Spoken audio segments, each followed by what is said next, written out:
Hello everyone and welcome to another video. Now today we're looking at something I've been curious about for a while. This is the Minisforum MGA1, a portable eGPU that is referred to as a docking station on the official site, even though there's nowhere for a graphics card to be docked. It's built right in. There are a few USB 3.2 ports on here, as well as a USB-C port with 65 watt power delivery, so it can power, say, a mini PC at the same time as providing extra graphical capabilities. But let's talk a bit more about the specs. The MGA1 has an integrated AMD Radeon RX 7600M XT with 8 gigs of GDDR6 memory, which is powered by an internal PSU, so there's no need for an external power brick. This is it. Connectivity is via Oculink port only, so you'll need a device with an Oculink port, of course. We can then run an HDMI or DisplayPort cable, or both, to up to 3 displays. Now let's talk about my honest user experience. I hooked the MGA1 up to the UM890 Pro.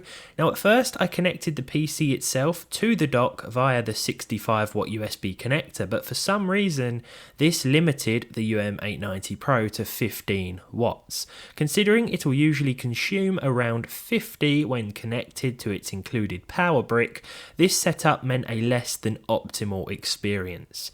I don't have another system with Oculink support, but I'm thinking or hoping this was a system specific limitation. I also tried multiple cables with the same result. Not the best start, but not the fault of the eGPU, so this time I plugged the UM890 Pro into the mains and tried again.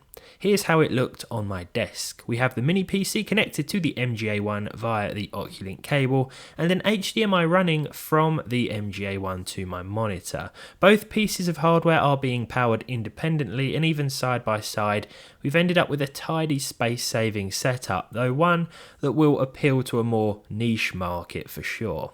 I switched on the eGPU, then the PC, and ran the AMD driver setup from within Windows, which detected both the integrated 780M graphics and the eGPU's 7600M XT. At present, the MGA1 retails for $489 in the UK with the Black Friday discount until the 30th of November, though it's usually $539. Pretty on par with other devices I've seen, but Minisforum also sell the DEG one for 95 quid, which is just a dock. You supply your own PSU and GPU, and you can sort of set your own budget with that one. That's a review for another time though, because now we must see what the MGA1 is capable of. The test system today is of course the UM890 Pro with an 8-core 16-thread Ryzen 9 8945HS and 32 gigs of 5600MHz DDR5. So first of all, here we have Cyberpunk 2077. Now at 1080p high we're seeing 75 frames per second with a 1% low of 57 and a 0.1% low of 49. You can see that the Ryzen is being utilised at about 50%, and our 7600M XT is pretty much maxed out, which is what we like to see. This means that the GPU is the limiting factor, so what you're seeing here is basically the most we can get out of this eGPU. In terms of noise, it's actually fairly quiet. The mini PC was making far more noise than the eGPU itself. Have a quick listen. The fan noise you're hearing is from the PC itself. We'll move on to GTA 5 now, which I was running at the highest settings at 1080p, with the advanced settings turned up to their respective maximum, albeit aside from MSAA, that was kept off here in favour of FXAA because it's less system intensive. Now overall we got 120 FPS at 1080p resolution, but I'd expect this to be capable at 1440p as well, and you may even be able to squeeze smooth 4K gameplay from this eGPU. The 1 and 0.1% lows were 88 and 83 respectively. Oh dear, sorry, I didn't mean to do that. Well, I did actually. I did mean to blow the car up.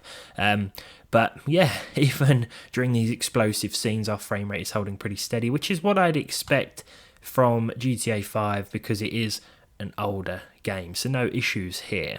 So here we are back in Stalker 2. Now this is the only game I tested today where I felt as though I needed to enable some sort of upscaling. Medium settings here with FSR quality enabled, we were seeing 64 FPS. Even with the low quality settings, we were still seeing some dips and drops below 60 frames per second. But here with medium, the game looks a little better, and with FSR quality, we don't lose much in the way of sharpness. Overall 64 frames per second I think was fair enough. It's better than I was expecting, especially with these settings. It's a pretty demanding game, 64 FPS with a 1% low of 46 and a 0.1% low of 28, so it wasn't completely smooth. Now this isn't a particularly intensive part of the game either, so I'd still expect a few drops below 60 FPS, but all in all, this is a nice mix of quality and performance. We don't have to sacrifice the visuals too much here. Now when it comes to Red Dead Redemption, ultra textures with everything else set to high and TAA set to medium. I did start off with console equivalent settings, the ones that Digital Foundry spoke about a while ago. We have 90 FPS here, a 1% low of 71 and a 0.1% low of 62. Whoops, just pressed the wrong button. I pressed it too early, I should say, and flew off my horse onto the floor, and excellent dismount if I do say so myself. Now with integrated graphics, Red Dead Redemption 2 can struggle a little bit in terms of stutter, especially with Radeon GPUs. There's a sort of micro stutter every so often that can be noticed, but as soon as we hook up an external GPU, there are no problems with this one, and overall it's a fairly smooth experience. Excuse me sir, I'm just going to nick this wagon now and take a ride through town where our frame rate still holds pretty steady. Now Flight Simulator 2024, even as we fly over New York City here, didn't require any form of upscaling. I thought I'd have to go pretty hard with the FSR here, but no, TAA, I think this has FSR, it does, it must, yeah, I think it has FSR.